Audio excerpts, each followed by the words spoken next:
So, boys, the derby, good game, we agree, but where does it leave both teams, do you think?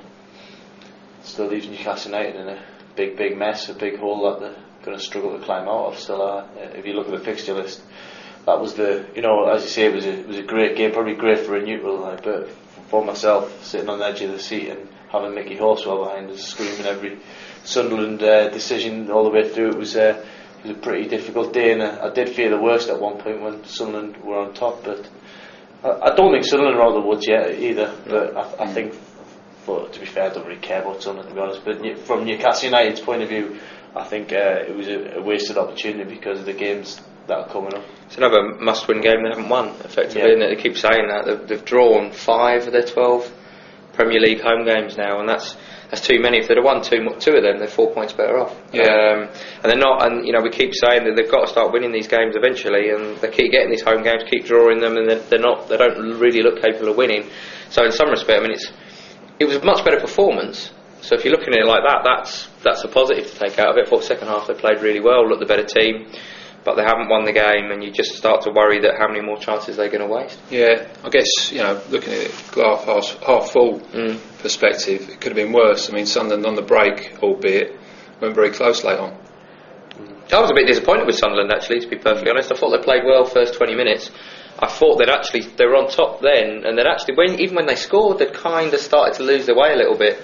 And I just thought they had their foot on Newcastle's throat and didn't really hammer it home. And although they played on the break second half, if you look at the possession and territory they conceded, they were, Newcastle certainly had the initiative. And I don't think Sunderland are out of the woods by any means. They're not going to have a better chance to go to St James's Park and win with all the trouble Newcastle had. It was a massive opportunity lost from their perspective. I thought the lack belief, really. Having, as you say, had the better of the first 25-30 minutes, got the goal, and then just sat back. Sam Allardyce too, isn't he? Ricky Sprague, by the looks of things. You go 1-0 up and then just defend into banks of four. Literally as soon as the second half started, you could just see it was a case of let's try and hold on to what we've got. And when you're inviting teams onto you, it doesn't matter whether at the bottom or at the top.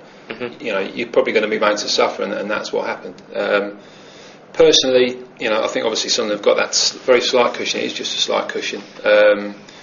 I think Cisse and Jones, if they stay fit, will probably see them okay. Still be a bit dicey. Newcastle, just an absolutely monumental game on Saturday, Lee, now at West Brom. It's absolutely huge. And at the minute, Newcastle probably second favourites going in that game because you know what it's like down at West Brom, the home crowd behind them. That's probably going to be the key factor.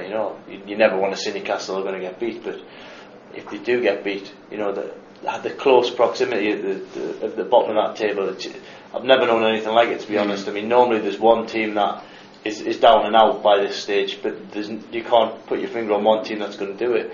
But if you look at Newcastle's forms, still haven't won this year, finished bottom of the calendar year of 2008. They're a team that are hurtling towards disaster, and we can dress it up whatever we want, but the fans were probably just relieved more than anything to come out of the stadium yesterday and get a point. But the way I look at it is that the fact that they are pleased to get a point now it shows how the standards have tumbled down so quickly in such a short space of time, and it's a serious situation now, and it's becoming an emergency. We're speaking before the end of the transfer deadline, so we're kind of on transfer alert today. So much is going to depend on what happens in the next sort of 5-6 hours, isn't it, in terms of the squad. But you do worry because there's just all these chances keep slipping past, and they've got to go to West Brom really and win. Certainly get a draw. If you lose at West Brom, then you start to think, well, this is relegation basically, isn't it? It could be bottom two. It could be bottom. I think the biggest problem, the biggest worry for me is the lack of creativity, certainly away from home. I think they're always going to create the odd chance here and there at home because of the sheer weight of possession that they have and the crowd willing them on. But I think, it remains to be seen what they do today. You'd obviously like to see them bring in a striker because they're just so short in that area because of injuries. If they don't bring anyone in, it's a case of trying to rush people like Owen Martin's back, and that could do damage in itself. Yeah, well, it was there for all to see. Andy Carroll, he's got a lot going for him, but he's still very raw. Needs support. He needs support, and I don't think he got it with Amiobi. I know Amiobi scored the penalty, and he's been hailed the hero in the end, but take away the penalty, and for me, he looked off the pace. He's not fit, is he? He missed a howler of a chance in the first half where I think he hit the fans in level 7 with that one. and he didn't really bring much of the game. Fair play to him for stepping up and taking the penalty. But if Newcastle United are to get out of this mess, then they're going to need someone a bit more of a predator. Yeah. And if anything, that's going to knock people all the way to score. What worries me is what happens if Jonas gets injured. When you look at the creativity in the team, when Newcastle creates something, 9 times out of the 10 it's through him. I mean, if he gets injured, who on earth is going to provide a ball? Even if Michael Owen's fit again or over Miles is fit, who's going to provide a ball for him? Who's going to beat anyone? Part of the reason I guess why Kinnear is looking at bringing a box-to-box, a slightly more creative midfield. I mean, he's finding there in terms of fighting and scrapping. You've got Nicky Butt and Kevin Nolan, but you need some sort of creativity, especially with the running that they've got. It's going to be extremely tough.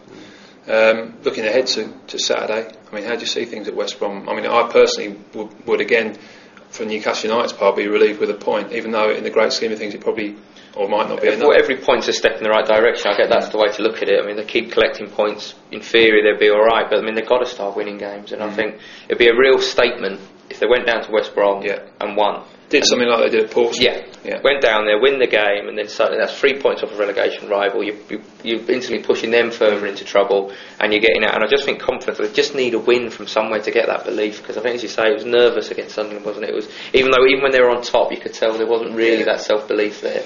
I think they need to win it. Will they win it? I'm probably with Lee. I think probably a 1-1 draw. It's going to be a struggle, but you'd probably take a point. Thank you very much if offered that now. Sign of the times.